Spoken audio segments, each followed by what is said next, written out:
You always hear me talk about thought-provoking questions. Listen, family, the ability, one of the things I used to do, I don't do anymore, I might have to get back to.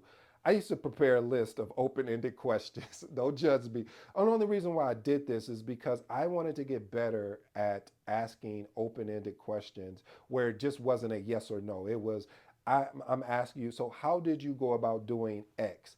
And it forced a conversation. It forced me to really see how they critically think through a particular issue or problem.